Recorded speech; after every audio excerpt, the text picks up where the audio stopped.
And you know, another thing that came up this week, and we won't talk about it, but I just wanted to ask you real quick. Yeah. You're aware about the speaking of kind of outrage marketing and the way that social media is being utilized about the whole Zack Snyder Oh, article. I'm glad you brought that up because I was going to bring that up. But yeah, what did you think about that? That is actually an interesting topic that I would love to bring to the table. So yeah, what did you think about that? So a couple of days ago, there was a journalist who published a report in, I want to say, the Rolling Stones. I might be misspeaking there. And it was definitely Rolling Stone. She wrote a big expose about the Snyderverse, the Snyder cut, and the way that Zack Snyder was potentially weaponizing his fans against Jeff Johns and Inahara. What's his name? Ray Fisher. Okay, so there were a studio executive and Jeff Johns, who was running the creative side of DC at the time. Yeah. And supposedly Zack Snyder not only weaponized his fans against the studio execs, and that's when all of these allegations started rolling out about sexual infidelity with marriages. And then Ray Fisher comes out and says basically that he was treated like crap by these same two guys on the set of Justice League. So now at this point, the water has gotten really murky. It's like, how much of this stuff is true between the conflict that both Zack Snyder, Ray Fisher, apparently Gal Gadot, and others were having on the set with these people, and how much of it is fueled by the Restore the Snyder Cut fans and online bots. It's crazy, bro. It's crazy. So to me, I feel like anybody who has a large and substantial fan base, there's always the possibility that they could turn that fan base against you. Me, a studio, anybody they want to weaponize their audience against. In my experience, most people don't want to call out the wolves because then they don't want to share in the responsibility of what that could lead to, right? Like, say I had 100,000 subscribers on YouTube and me and you had an argument, and then I went to my 100,000 followers and was like, me and Alex were talking off air the other day, and he told me about these problems he was having in his relationship, or me and him were arguing about money, and he said this and he said that. And then all of a sudden my audience starts attacking you. That's like, you're partially responsible for that. So in my experience, most people would want to take the high road, but I understand the impulse to be like, all right, you motherfuckers didn't give me the movie that I wanted. You didn't give me creative control. The public has spoken. They want this thing to happen, and y'all won't take your names off of it. Well, then, hey, it's on you, whatever happens next. And I feel like that's what we got, was not Zack Snyder. I don't think he necessarily made stuff up. I think he just let the cat out of the bag to his fans, knowing that they would do the rest of it. What do you think? Okay, so I want to point out, I agree with about 90% of what Jeremy just said, that in terms of the responsibility aspect of, if you are a person of position, I mean, we've seen this even in politics, where you have a very influential voice and you use that fan base to, I guess, achieve whatever narrative that you're trying to portray. That can be very problematic. But I want to point out, I did, like Jeremy, I read the article, and according to the article, there was about 13% of bots that were, I guess, feeling the Snyder Cut hate and all this other stuff.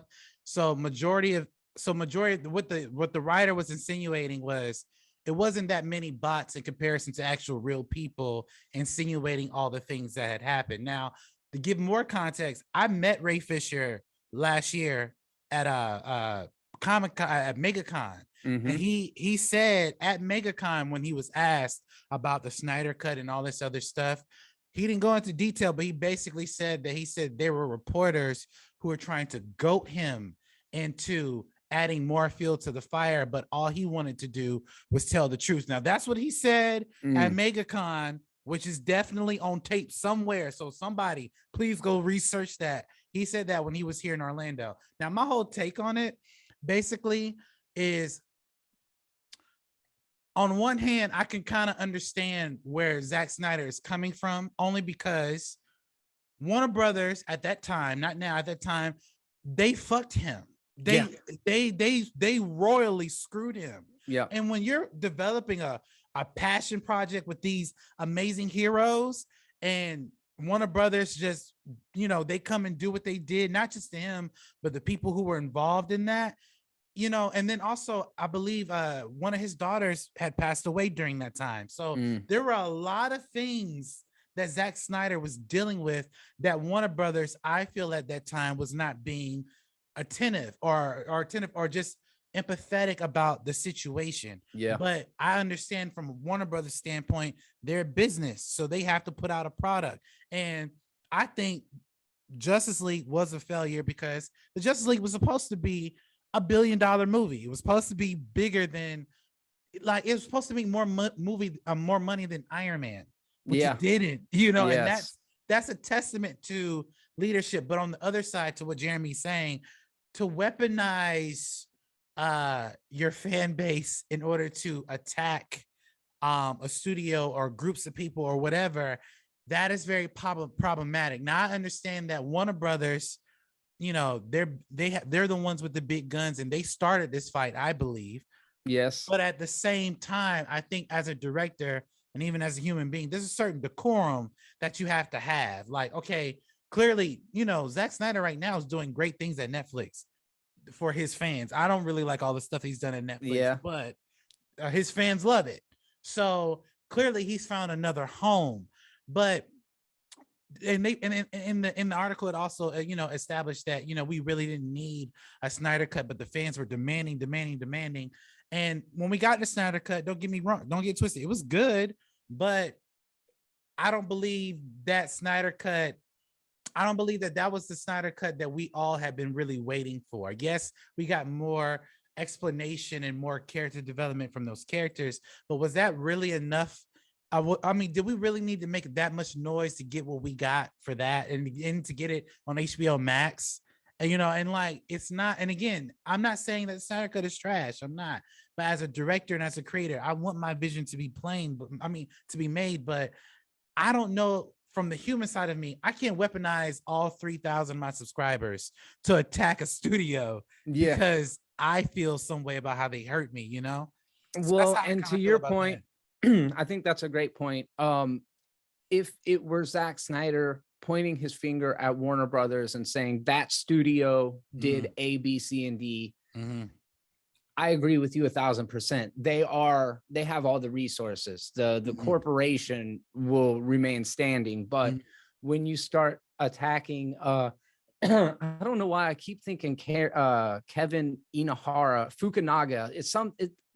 Whatever. Oh, Kevin Sujihara. Yeah. It came out that he was having infidelities and stuff, and it's like, yes, he works for a corporation, but he is also a human being. So like, just because he's powerful, just because he's wealthy, if you're causing strife in his actual home, it doesn't matter if you're in an ivory tower or if you're in a shack. Like, it's still your whole life, your whole livelihood. So that to me, like, if he were just attacking the studios, I say, go for it's all it's all fair in that situation.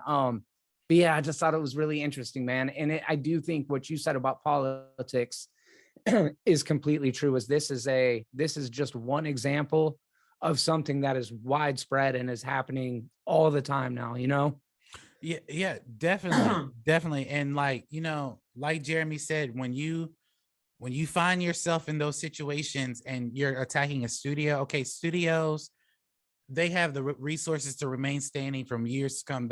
I think personally, if the world doesn't end anytime soon, Warner Brothers will always be here for the next 50 to 100 years. Oh yeah.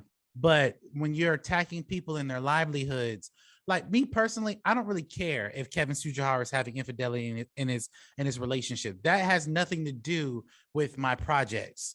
So I think that that's a moot point for people to keep bringing it up. But at the same time, you know, like Jeremy said, he's a human. Like when he goes home when he goes home, he's Kevin to his wife and kids. Yeah, that's you know right. what I mean? Like he That's right. is that, you know, but when he goes to Warner Brothers, he could be looked at as a god. So, you know, that those are two different things that we're playing with. Good point. And I do like how that article pointed out that social media can definitely be the rise and fall of people's careers, and also it can lead to a lot of other things like suicide and things of that nature. So it was a very interesting article, and I'm glad you brought that up. But what do you guys think about the article, and what do you guys also think about Henry Cavill potentially coming back as Superman? Do you think he'll be back in his own movie, or do you think he'll be in Black Adam? Jump into the comment section below. Let us know your thoughts.